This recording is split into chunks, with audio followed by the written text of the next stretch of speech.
नमस्कार, जनवार्तामध्ये आपल्या सर्वांचं स्वागत। सर्वप्रथम पाहूया ठळक बातम्या।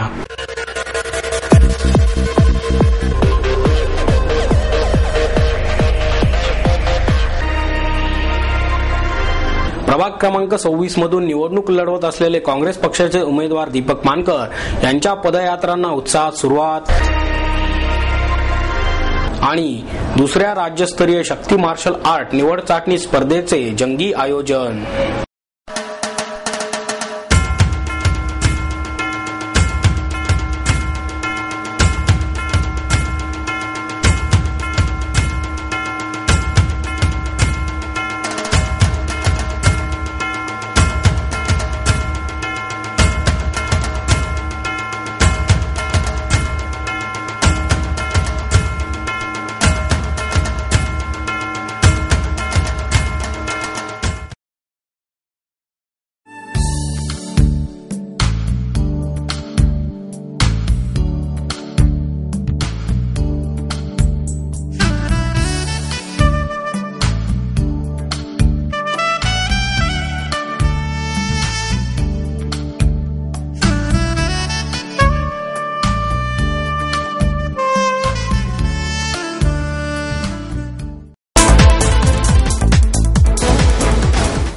पुणे शहरात तब्बल 4.5 तास रोड शो करून युवा सेना प्रमुख आदित्य ठाकरे यांनी महापालिका निवडणूक प्रचाराचा धडाका सुरू केला। राष्ट्रवादी भ्रष्टवादी काँग्रेस आणि काँग्रेस ऑल इंडिया करप्शन पार्टीला सत्तेतून बाहेर काढा अशी साथ सुज्ञपणेकरांना करून शिवसेना भाजप आरपीआय महायुतीला साथ द्या असे आवाहन ठाकरे यांनी केले। महापालिका निवडणूक प्रचारासाठी आदित्य ठाकरे रविवारी दुपारी पुण्यात दाखल झाले। सायंकाळी 5 वाजता सारसबागेतील श्री सिद्धिविनायकाचे दर्शन घेऊन 5:30 वाजता रोड शोला सुरुवात झाली। यावेळी शिवसेना पुणे जिल्हा संपर्क प्रमुख आमदार डॉक्टर नीलम गोरे, आमदार चंद्रकांत मोकाटे, शहर उपप्रमुख राजेंद्र शिंदे, महिला आघाडीच्या शहर संघटक राधिका हरिश्चंद्रे, भारतीय कामगार सेनेचे सरचिटणीस रघुनाथ कुचिक यांच्यासह महायुतीचे उमेदवार, पदाधिकारी आणि शिवसैनिक प्रचंड संख्येने उपस्थित होते। सारसबागेतील सिद्धिविनायकाचे दर्शन घेतल्यानंतर आदित्य ठाकरे यांनी खुल्या जीपमधून रॅलीला सुरुवात केली। प्रचंड संख्येने तरुण आणि शिवसैनिक रॅलीत सहभागी झाले होते। भगवे निळे झेंडे घेऊन दुचाकीस्वार अग्रभागी होते। पाठोपाठ आदित्य ठाकरे यांची रॅली पुढे जात होती। आदित्य ठाकरे हे नागरिकांना अभिवादन करत होते। पर्वती दर्शन येथे गाडीतून खाली उतरून आदित्य ठाकरे थेट लोकांमध्ये मिसळले। बरेच अंतर पायी जाताना त्यांनी अनेकांशी हस्तांदोलन केले, तसेच ज्येष्ठांची विचारपूस केली। ठिकठिकाणी त्यांचे औक्षणही करण्यात आले। युवकांच्या उत्साहाला उधाण आले होते। लहान मुलांनी ढोल ताशांच्या निनादात आदित्य ठाकरे यांचे जल्लोषात स्वागत केले। शिवसेना जिंदाबाद, शिवसेना प्रमुख जिंदाबाद या घोषणांनी शिवसैनिकांनी परिसर दणाणून सोडला। यावेळी उमेदवार अशोक हरणावळ आणि स्मिता वस्ते यांच्यासह अनेक पदाधिकारी तसेच शिवसैनिक उपस्थित होते। पर्वती दर्शन मधील रॅली संपवून ताफा बिवेवाडीकडे निघाला असता सातारा रस्त्याने जाताना नागरिक आदित्य ठाकरे यांना अभिवादन करत होते। ऍक्टिव्हली मी गेले 1-2 वर्ष येतच आहे, गेले 2-3 महिने तर जोरात चालूच आहे। पण अर्थात एक जाणवते की आता वेळ आली की करप्ट काँग्रेस आणि भ्रष्टवादी काँग्रेस यांना पुण्यातून बाहेर काढण्याची गरज आहे, हद्दपार करण्याची गरज आहे। आणि म्हणूनच मी इथे तरुणांना अपील करायला आलोय की इथे एक साफ सत्ताधारी म्हणून शिवसेना भाजप यांनाच सत्तेत आणायला पाहिजे। जे काम आम्ही मुंबईत केलेलं आहे, करून दाखवलेलं आहे, आणि जसं काँग्रेसनी भ्रष्टाचार करून दाखवलं तसं आम्ही काम करून दाखवलंय। तर काम इथे करायला अजून आम्हाला एक संधी दिली पाहिजे म्हणून आलोय। पुण्यात आहेत तरुणांचे मुद्दे तर आहेत, पाण्याचा आहे, विजेचा आहे, हे सगळे मुद्दे आहेतच। परत जे तरुणांचे मुद्दे आहेत जसं सायकलिस्टचे असतील किंवा मग वेगळे वेगळे खूप आहेत मुद्दे। आता तुम्ही बघाल जसं प्रचार चालू होईल ते मुद्दे आम्ही घेत राहू असं तुम्हाला वाटतं, पण तुम्ही इथे बघाल तर सगळेच तरुण आहेत। शिवसैनिक, प्रत्येक शिवसैनिक हृदयात तरुण आहे। हे सगळे वेगळे विषय आहेत। मी इथे जे आलोय ते तरुणांसाठी आलोय आणि शिवसेनेसाठी आलोय, पुणेकरांसाठी आलोय, आणि म्हणून मला वाटतं की आम्ही हाच प्रचार घेऊन पुढे जाऊ। बंडखोरी देखील काही प्रमाणात होते नाही, त्याचा काही फरक नाही पडणार शिवसेनेला। एक भ्रष्टाचार तर आहेतच, आम्ही भ्रष्टाचार विरोधी एक चांगलं सत्ता आणू इथे। आणि जसं मी आधी सांगितलेलं की अब की बारी साफ सत्ताधारी, तरुणांची सत्ता येईल। आणि आज रोड शो आहे, आणखी पुढे कॅम्पेनिंग मध्ये पार्टिसिपेट करणार? नक्कीच, मुंबई पुणे सगळीकडे कॅम्पेनिंगसाठी फिरतच आहे मी, तरुणांना सोबत घेऊन फिरतोय आणि त्यांचा आवाज एक उठवायचा प्रयत्न करतोय। तरुण कॅन्डिडेट्स आहेत आमचे, तर ते आम्ही करू। प्रभाग क्रमांक 26 मधून निवडणूक लढवत असलेले काँग्रेस पक्षाचे उमेदवार दीपक मानकर यांच्या पदयात्रांना उत्साहात सुरुवात झाली. हनुमाननगर केळेवाडी येथे प्रचारासाठी काढण्यात आलेल्या पदयात्रेत मानकरांसह काँग्रेसच्या महिला उमेदवार अश्विनी जाधव याही सहभागी झाल्या होत्या. यावेळी मानकरांबरोबर त्यांचे सहकारी आणि कार्यकर्ते मोठ्या संख्येने उपस्थित होते. दीपक मानकर आणि त्यांचे सहकारी घराघरात जाऊन प्रत्येक नागरिकांशी संवाद साधत होते. ठिकठिकाणी मानकर यांचे गृहिणींनी औक्षण केले. यावेळी महिला कार्यकर्त्यांनी मानकर आणि जाधव यांच्या समर्थनार्थ जोरदार घोषणा देऊन प्रचारात रंगत आणली. प्रत्येक गल्लीतील घराघरांमध्ये जाऊन मतदारांशी स्वतः संवाद साधणाऱ्या दीपक मानकर यांच्याबद्दल या परिसरात प्रचंड लोकप्रियता दिसून आली.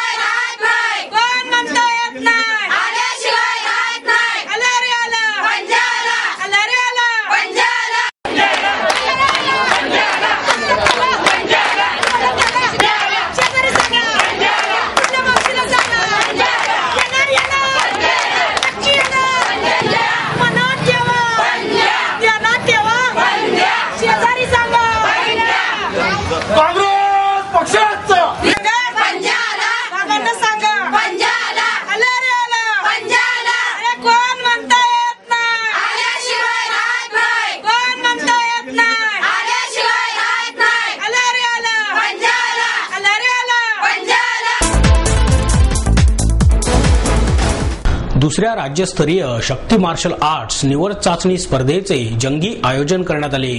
All sports and martial art Maharashtra आणि उत्तमराव बिंताडे यांच्या संयुक्त विद्यमाने दुसरी राज्यस्तरीय शक्ती मार्शल आर्ट निवड चाचणी स्पर्धेचे आयोजन योग महर्षी रामदेव महाराज क्रीडा संकुल तळजाई मंदिर सहकारनगर पुणे येथे आयोजित करण्यात आले. या स्पर्धेचे उद्घाटन सामाजिक कार्यकर्ते नितीन पायगुडे यांच्या हस्ते करण्यात आले. यावेळी प्रमुख पाहुणे म्हणून गणेश पाटील, नितीन कदम, अनुप नाईक, सागर माळेकर, प्रवीण शेलार, संतोष देवकुळे, विश्वजित कांबळे, जयेश कसबे, सचिन बनसोडे, सचिन थिंगोटे इत्यादी मान्यवर उपस्थित होते. या स्पर्धेतून निवड झालेला संघ पिंपरी चिंचवड येथे होणाऱ्या राष्ट्रीय स्पर्धेत तर राष्ट्रीय स्पर्धेतून निवड झालेला संघ भारतीय संघात आणि भारतीय संघ साऊथ आफ्रिका येथे समावेश करून घेतला जाणार आहे. या स्पर्धेत एकूण 300 खेळाडूंचा सहभाग लाभला. या स्पर्धा संघटनेचे संस्थापक कार्याध्यक्ष सेन्साय सुनील साठे आणि सरचिटणीस रतनदीप सिंग कोहली यांच्या मार्गदर्शनाखाली या स्पर्धा पार पडल्या. All sports and martial art federation of India याच्या संस्थापक कार्याध्यक्ष या नात्याने आम्ही या स्पर्धेचे आयोजन आतापर्यंत ही आमची दुसरी स्पर्धा आहे. या स्पर्धेत एकूण आता 150 विद्यार्थ्यांचा सहभाग आज म्हणजे 4 तारखेला लाभलेला आहे. उद्या 5 तारीख उद्या 100 ते 150 मुलांचा सहभाग उद्या लाभणार आहे. कारण का सर्व शाळांमध्ये परीक्षा सुरू आहेत. त्यामुळे काही प्रशिक्षकांचे आम्हाला फोन आले की त्या सर की आम्ही ते मुलं उद्या पाठवतो. तर काही टीमा ह्या उद्या येतील. म्हणजे या स्पर्धेचे फायनल्स आम्ही उद्या घेणार आहोत.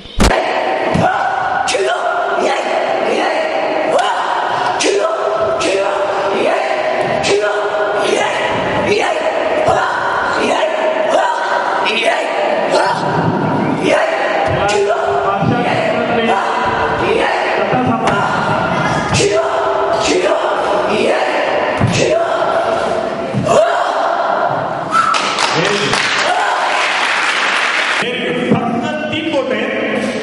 फक्त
रविवारच्या सुट्टीचा फायदा घेत राजकीय पक्षाच्या उमेदवारांनी प्रचाराचा नारळ फोडला. गोखलेनगर येथील प्रभाग क्रमांक 11 मधील काँग्रेस पक्षाचे अधिकृत उमेदवार दत्तात्रय भैरट आणि नैना वाघ यांनी पदयात्रा काढून प्रचारास सुरुवात केली. दत्तात्रय भैरट यांनी गोखलेनगर मधील मारुती मंदिरात दर्शन घेऊन आणि S.K. कुसाळकर यांच्या पुतळ्यास पुष्पहार अर्पण करून वाजत गाजत प्रचारास प्रारंभ केला. तरुण तरुणी यांच्या शुभेच्छा आणि ज्येष्ठ नागरिक यांचे आशीर्वाद घेत पदयात्रा मार्गक्रमण करत होती. तसेच ठिकठिकाणी फटाके लावून स्वागत करण्यात येत होते आणि ठिकठिकाणी महिला भैरट यांचे औक्षण करून स्वागत करत होत्या. कुसाळकर पुतळा चौकापासून या पदयात्रेस सुरुवात झाली. अरुण कदम चौक, नीलज्योती सोसायटी, जनवाडी गोखलेनगर परिसर, लाल चाळ, हिरवी चाळ, गोखलेनगर पोलीस लाईन, पत्रकार नगर पासून पुन्हा कुसाळकर पुतळा चौकात पदयात्रा समाप्त करण्यात आली. या पदयात्रेत काँग्रेसचे कार्यकर्ते, पदाधिकारी आणि महिला यांनी सहभाग घेतला होता.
प्रभाग क्रमांक 50 मधील काँग्रेसचे अधिकृत उमेदवार राघवेंद्र मानकर आणि माला रणधीर यांनी शरीफबाग चौकातून पदयात्रेस सुरुवात केली.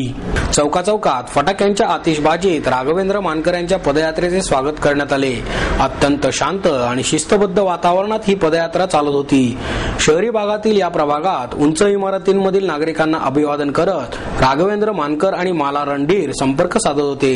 या पदयात्रेत राघवेंद्र मानकर यांच्या मातोश्री सुरेखा दीपक मानकर, पत्नी अनिता राघवेंद्र मानकर, जयश्री पायगुडे, विलास सणस, नाना मारणे, अतुल काशीद, शेळके मामा, गणेश जगताप, संदीप बोकरे, भूषण चौगुले आणि इतर पदाधिकारी तसेच कार्यकर्ते मोठ्या संख्येने उपस्थित होते.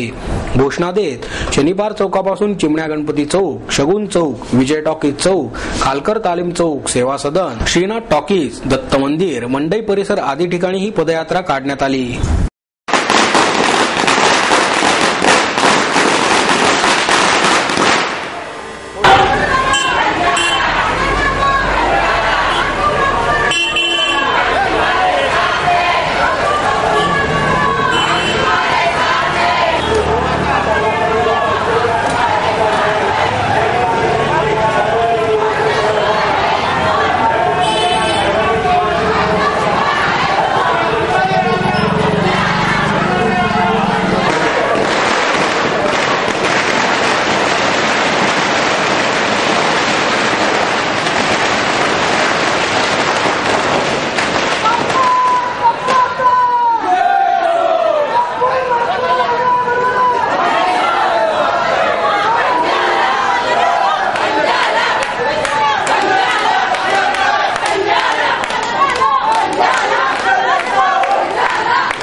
मोहम्मद पैगंबर जयंतीनिमित्त पुण्यात भव्य शोभायात्रा काढण्यात आल्या. या मिरवणुकीला आझम कॅम्पस येथून सुरुवात झाली ते चुडामण टारीम, पद्मजी पोलीस चौकी, नाना चावडी चौक, हजमे खान चौक, रांका ज्वेलर्स, मोमीनपुरा आणि पुन्हा आझम कॅम्पस अशी ती पूर्ण झाली. यावेळी मिरवणुकांमध्ये मुख्य आकर्षण होते ते म्हणजे मोठे डोम, मस्जिद आणि लहान मुलेही मोहम्मद पैगंबर यांच्यासारखे कपडे घालून दिसत होते. सुमारे 8 वाजतापासून ही मिरवणूक चालू झाली आणि 12 वाजेपर्यंत संपली. काही आपत्ती घडू नये म्हणून पोलिसांचा पण कडेकोट बंदोबस्त दिसला आणि नारे तकबीर अल्लाहू अकबरच्या जयघोषात मिरवणूक संपली.